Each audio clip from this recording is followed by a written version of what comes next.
पितृपक्ष की शुरुआत होने वाली है। अब हम अपने पितरों को श्रद्धा सुमन अर्पित करने वाले हैं। कई तरह की बातें होती है कि पितृ दोष लग जाता है, पितृ हमारे नाराज़ हो जाते हैं, पितृ के अंदर कई तरह की त्रुटियां हो जाती हैं, जिसके कारण से घरों में कई तरह की आपदाएं हो जाती हैं, अर्निंग बंद हो जाती है, आमदनी हमारी कम हो जाती, बीमारियां फैलने लगती हैं। जबकि सच्चे अर्थों में देखा जाए तो कोई पितृ किसी का नाराज़ नहीं होता, नाराज़ पितृ नहीं होता। इस पितृपक्ष में मैं देखता हूँ, मुझसे कई लोग पूछ रहे हैं लगातार कि पितृपक्ष में अपने पितरों को खुश करने के लिए कौन सी सबसे बड़ी पूजा करें। तो सबसे बड़ी जो पूजा है, बस एक छोटे से प्रसंग से हमें समझना आसान हो जाएगा। शिशुपाल नाम का एक रिश्तेदार था भगवान श्री कृष्ण का। शिशुपाल बड़ा दुष्ट था, उदंडी था और कौरवों का साथी था, दुर्योधन का साथी था और हमेशा गलत कार्यों में रहता था और भगवान श्री कृष्ण का बिल्कुल विपरीत और विरोधी था। भगवान श्री कृष्ण ने उसकी माता जी से वचन दिया था कि शिशुपाल की 100 गलतियों को मैं माफ़ करूंगा, मैं उसकी 100 गलतियों को माफ़ करूंगा, लेकिन 100 गलती के बाद अगर कोई गलती करता है तो मैं उसे माफ़ नहीं कर पाऊंगा। माँ ने भी कहा था कि मेरा बेटा इतना तो बुरा नहीं, क्योंकि हर माँ को तो बच्चे अच्छे ही लगते हैं, उसे क्या मालूम कि मेरा बेटा कैसा है। तो माँ को भी लगा कि मेरा बेटा 100 गलती तो कभी करेगा ही नहीं जीवन में, लेकिन उसे क्या मालूम कि वो तो एक बार में ही 100 पूरी गलती कर देता है और उसके बाद भी दम्भ से भर जाता है कि मैं 101वां गलती करने जा रहा हूँ, देखता हूँ कि हे वासुदेव आप क्या कर लेते हो। सुदर्शन चक्र चला था, सर धड़ से अलग हो गया था।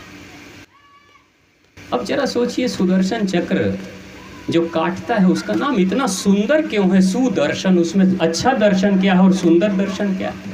बुराई को जो मिटा दे वही सुदर्शन है, अच्छाई को जो स्थापित कर दे वही सुदर्शन है, वो चाहे हथियारी क्यों ना हो, जरूरत पड़े तो उसको भी उठाने की जरूरत पड़ेगी।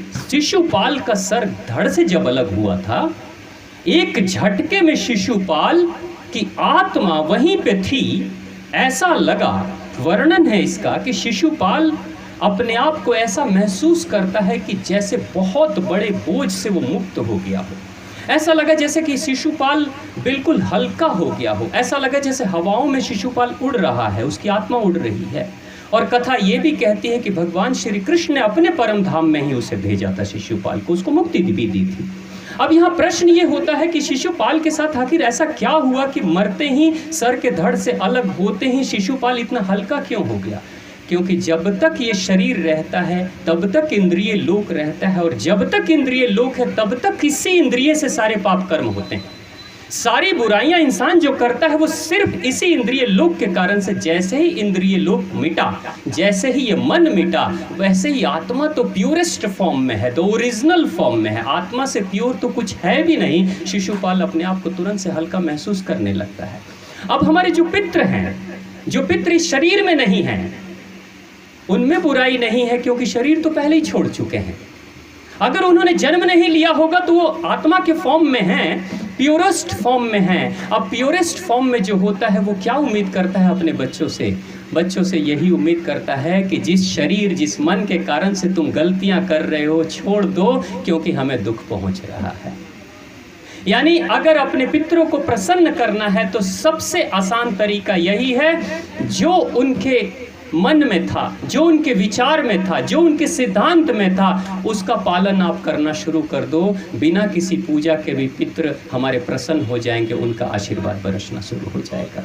जो सत्य है, सत्य ही आवरण है आत्मा का, उसे धारण करना ही पड़ेगा। लेकिन सत्य is not conditional, truth is not conditional. वो शर्त और कंडीशन के साथ में नहीं है। ऐसा नहीं है कि मेरा सत्य अलग है, आपका सत्य अलग है, तो उसको हम सत्य मान लेंगे, ऐसा नहीं।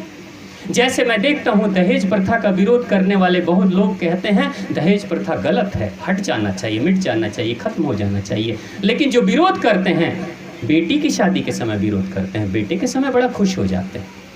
अब बताइए कभी दहेज प्रथा हटने वाली है? क्योंकि वही व्यक्ति कंडीशनल कह रहा है कि प्रथा गलत है, लेकिन मेरी बेटी की शादी के वक्त में बेटे के सामने मौन है, नहीं हट सकता। तो सत्य वो होता है जो मेरे लिए, आपके लिए, सबके लिए एक जैसा होता है। हमारे जो पितृ हैं वो प्योरेस्ट फॉर्म में हैं, उनको अगर श्रद्धा अर्पित करना है तो बस इसी फॉर्म में अपने आप को प्योर करें। गंदगी हमारे अंदर है, उनके अंदर नहीं है। गंदगी हमारे अंदर है। हम अपनी गंदगी को जितनी मात्रा में सफाई करते जाएंगे उतनी मात्रा में वो प्रसन्न होते चले जाएंगे और उनका भी कल्याण हो जाएगा।